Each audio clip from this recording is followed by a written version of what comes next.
actually is already software. There's about 200 million lines of codes in a mid-sized car, which is 20 times more than in a commercial airplane. Then if the car is already software, why will I talk about SDV, software-defined vehicle, as the next car revolution? Well, indeed, it's a real turning point in the automotive industry. SDV, software-defined vehicle, will profoundly and forever change our relationship with the car, both for end users as well as the automotive industry as well. So now, why is SDV the next car revolution? Well, it's quite easy. When you buy a smartphone, it comes already with some software. And during the 3 years you own your phone, you will download your favorite applications. You will receive multiple upgrades to make your phone even smarter, even safer, even better.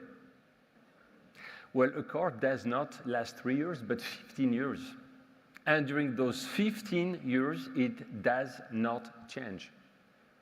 No additional features, no upgrades.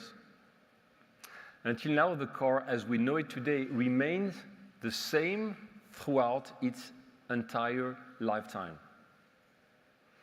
So the software-defined vehicle, so-called SDV, is the promise of a car that evolves throughout its entire life cycle. A car that can be regularly upgraded, updated, and customized, just like your smartphone. So you may wonder, which additional features? I don't need additional features. Well, people were asking the same questions at the beginning of smartphones. So it will be up to us. It will be up to the industry, the automotive industry, to invent these new applications. And let me just take a few examples. Being able to upgrade your headlamps to have more powerful, more intelligent lighting, for instance, to drive at night on country roads. Giving more power for your EV motor to tow your trailer. And I'm not even talking about, the multitude of driving assistance, infotainment, gaming functions that can be activated on demand, perhaps when you have a long journey.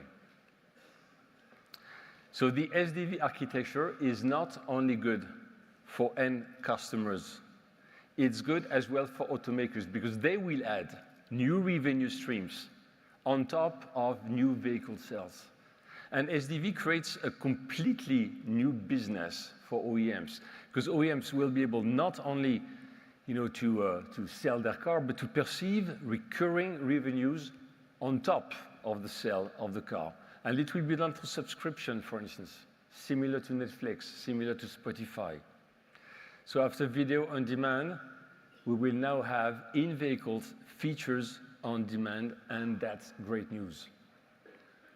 So I will come in a minute to the technical aspects of SDV.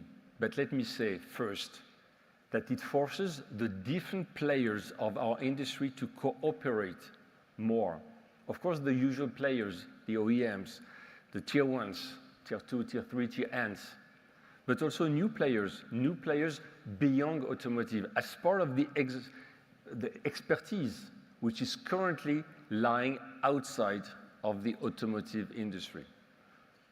And the change is deep. The change is, in fact, so deep that the car manufacturers cannot do it alone. It requires a closer collaboration, cooperation between players with a lot of complementary skills, from operating systems to middleware, to applications, to cloud, to cybersecurity, just to name a few. It requires moving from a very top-down OEM and supplier hierarchy to a much more networked, a much more partnership-based working model. So the keywords here are co-development. The keywords are open innovation. And this is clearly the spirit of the Renault's SDV ecosystem, which VALEO joined alongside Google and Qualcomm. We will provide Renault's SDV key components, including the high-performance computer and the onboard application software. I thank Luca, I thank the Renault team for their trust. Now a word on our partnership with BMW for the upcoming Neue Klasse, and I thank Oliver Zipser about his trust as well. It's another great example. We will provide the driving assistance domain controller, the sensors, the software for parking and for maneuvering. All driving assistance functions will be hosted and they will be processed by VALEO's domain controller, which will be powered by a Qualcomm Snapdragon chip. On top of that, we are collaborating with BMW on the next generation parking experience in level 4 automation. Level 4 automation, what does it mean? It means a true underground valet parking. And we do this in a white box development with both parties, VALEO and BMW, contributing resources, putting together IP towards a common objective. A little word of technology, because I guess that in this forum, not everyone is super familiar with the technical aspects of SDV. So a minimum of explanation is necessary. What does SDV change technically in the car? Well, in fact, it totally changes the electric and electronic architecture of cars. In the car of today, you have between 50 and 150 so-called ECUs, electronic control units, which are typically the size of a smartphone. And each ECU is dedicated to a specific function. You have one for braking, you have one for steering, you have one to manage the seat, to manage the light, the airbag, the infotainment, the parking, and you name it. Each ECU has its own processing power, I mean a chip, 50 to 150 chips. And ECUs are connected together with a lot of wiring. ECU may depend on the car model, they may depend on the supplier that's being sourced on the car model.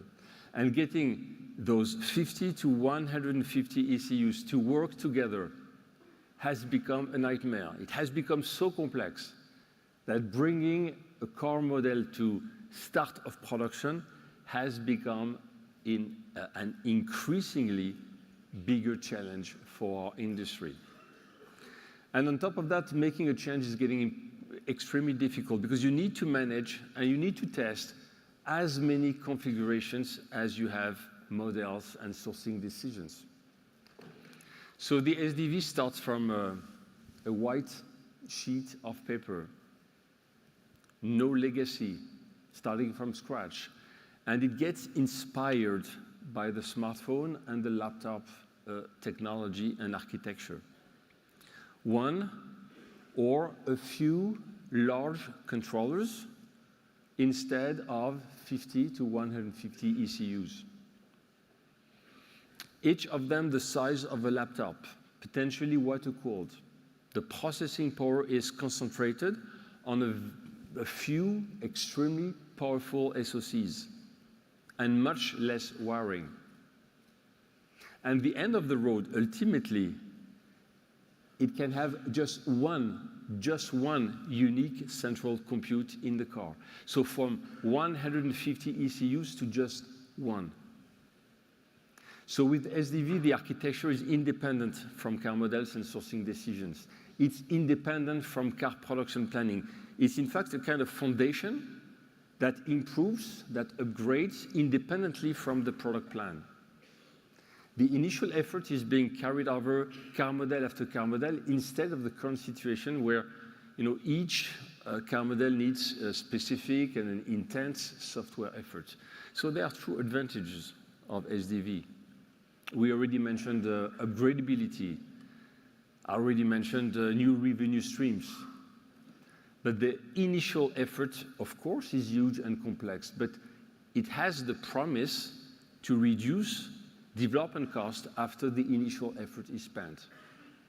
And it reduces the car cost. We've talked about cost a lot this morning. It reduces the car cost by replacing 50 to 150 ECUs and their chips by a single central compute unit. And some of this cost saving can be reinvested. It can be reinvested in oversizing the hardware, and let me come to that. You know, in the automotive industry, we are obsessed with cost. Cost, cost, cost. And until now, in order to reduce the entry prices, the automotive industry has excelled in finding all the hidden cents behind each component. In this goal, our industry perfected the management of hundreds of configurations to adapt the vehicle's hardware to the exact need of a specific buyer. Well, SDV will bring about, a paradigm shift. Because being too conservative at design with hardware equipment investment would be to the detriment of its ability to be upgraded over time. And that could lead to expensive retrofit campaigns. So the widespread adoption of new functions will depend on the number of cars in the fleet that are sufficiently equipped to receive them. And to be concrete, let me take the example of driving assistance. Why not fit a minimum acceptable sensor set to all cars as a standard and develop a maximum of future driving assistance functions on this platform? This would make every single car L2+. It means hands off on freeway. Or L2++, it means hands-free on freeway and in city via software updates. Higher level automation requires a different level of safety and redundancy for all elements in the system. For the sensing, this means, for instance, adding a LiDAR, adding high-definition radars. And then you have an upgraded architecture that will allow using the vehicle fleet for data collection and to speed up the development of software upgrades. And then the data that you are generating can upgrade as well and unleash the potential of AI and the creation of even better functions. So obviously, to do that, you'll need sufficient computing power, sufficient memory to allow the car to evolve over time with the right architectural choices so that you can scale the system.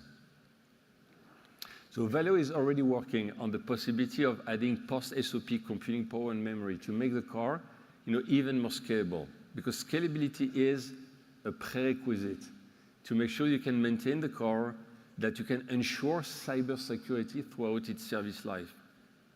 The car will last 15 years. So how do we make sure that a connected car, the connected car you buy today, will not only be safe against today's hackers, but will be safe against attacks from hackers in 15 years? So the techniques of hackers will dramatically improve. So will the car, receiving upgrades, provided the hardware is good enough to support it. So SDV comes with the principle of cybersecurity by design as required by international regulations.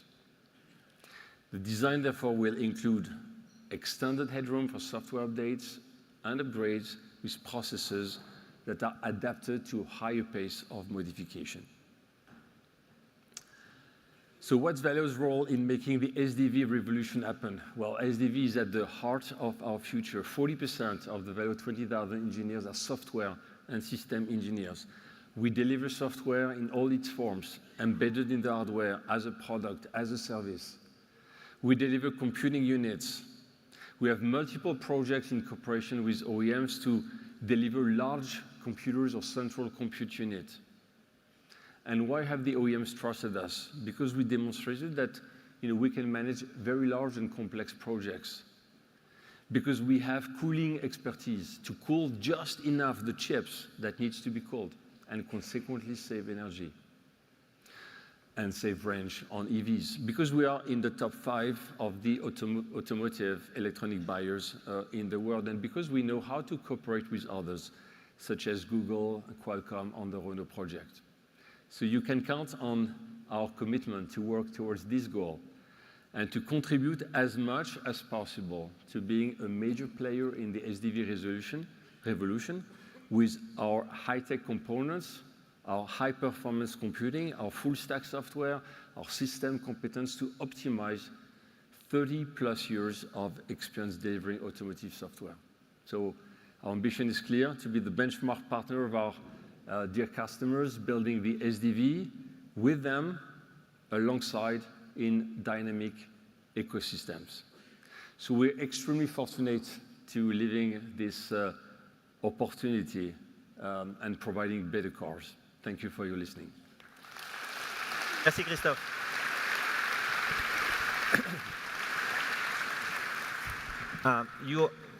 It's okay, you have a microphone, sorry. You're the expert, so of course you know, but as a journalist, I've seen that, and I know that the price of cars has been rising almost by 40 or 50% in the last 10 years.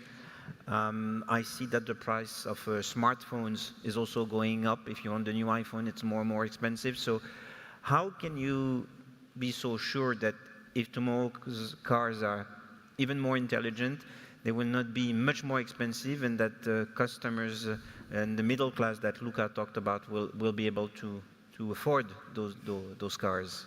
They look great, but will people be able to buy them? Well, there was a lot of questions and comments this morning about making the car attractive for people, making sure that you have customers. When it comes to the functions, the features that are made available through SDV, software-defined vehicle, we're talking about driving assistance, we're talking about infotainment. Those features are on the very top of the list of buyers. Of course, car buyers want to have the best driving assistance and the best infotainment possible. Now, as I said, SDV comes with a cost reduction because you are replacing these 50 to 150 ECUs by one single chip in a certain way, a big chip. So you are simplifying the wiring, you're simplifying the architecture, you're simplifying the number of parts in the car. So you're actually reducing the cost of the cars. It might not be totally suited to entry level, because on an entry level car, you don't have this 150 ECUs, you have a lower number of ECUs. But then we are working on specific solutions for the entry level to make sure that the cost of the car remains affordable for most buyers. My impression is that maybe Tesla is already a SDV type of car manufacturer. When will the other be SDV's car manufacturer? Is it going to take a few years, or is it next year? Well, you saw it through the examples that I gave, with Renault and BMW. We're talking about 2026 typically as an entry start of production. So we start to see this revolution now is underway. There's a lot of projects that are today being sourced, today being developed, and that will come in production in next semester. So it's not a dream that I'm talking about. It's not a projection of what might happen if the technology develops well. It's actually what our engineers are busy to do today, so that 2025, 26, 27, we'll see these SDV cars getting on the street.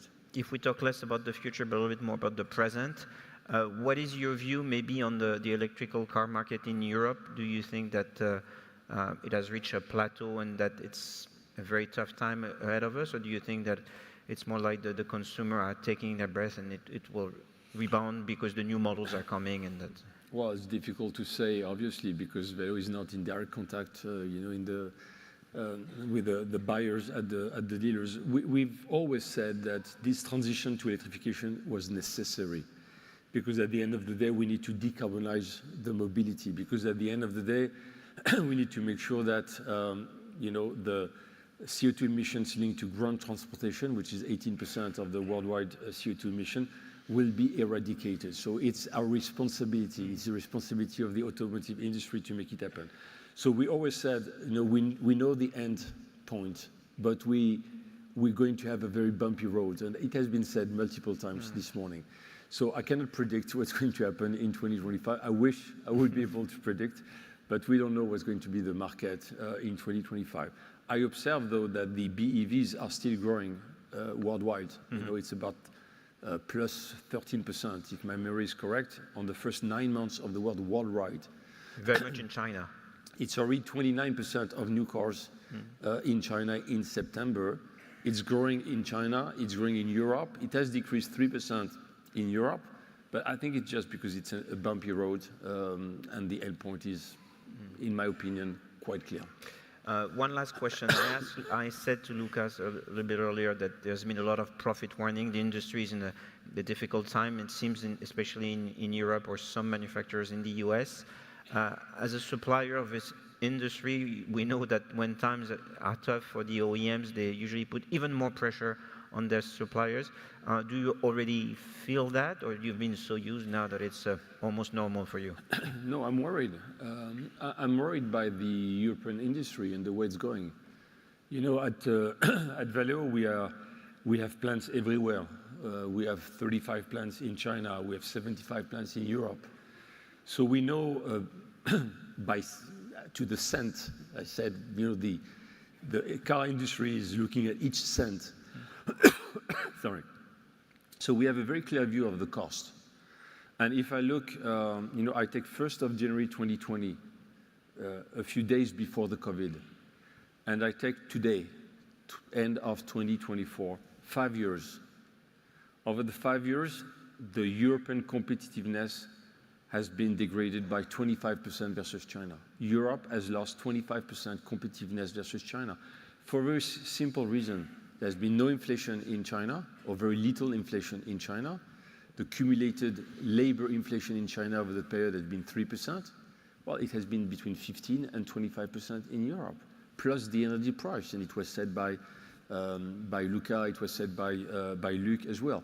So there is now a gap created over the last 5 years of competitiveness between Europe and China that's absolutely huge. I'm not in favor specifically of the tariff that have been decided for the car manufacturers. And I'm not in favor of them because they're not protecting the industry. They're not protecting the car industry. They're protecting the OEMs. But 75% of the value is with the suppliers, and they're not protecting the suppliers at all. So we have this situation where, you know, we can be competitive in Europe with European cost against European competitors. We can be competitive in China with Chinese cost against Chinese competitors, but we cannot be competitive in Europe with European cost against Chinese costs, because there's this gap of 25%. So what you mean is that suppliers will export more from China and might compete with your factories in Europe? What I mean is that OEM might ask us to deliver from China to get this 25%, you know, cost reduction. Cost reduction. And that's a big challenge for the European industry. That's a huge challenge for the European industry. And you see that the tariffs that have been decided is not the answer to this challenge. And the question is, what is the answer then? Is there an answer? And then I really invite you to look at what the North American countries have done in 2018 when they moved the NAFTA agreement into USMCA agreement that was in 2018. They imposed 75% local content in the cars. 75 local content in the cars. This kind of solution does not protect one player, the OEM, but protects the full ecosystem. So we are in a situation where, because of this, you know, gap of competitiveness that has been created over the last 5 years, there's an absolutely need to find a way to balance the 25% or to protect the ecosystem as a whole, and this is what I'm calling for. Christophe, thank you very much. Thank you very much.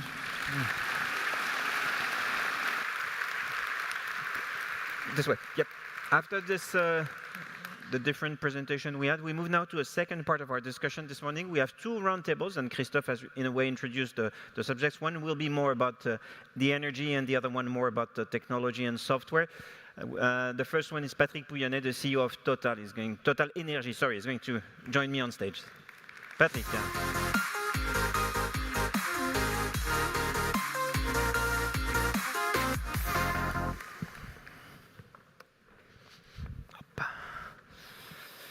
Thank you. Bonjour.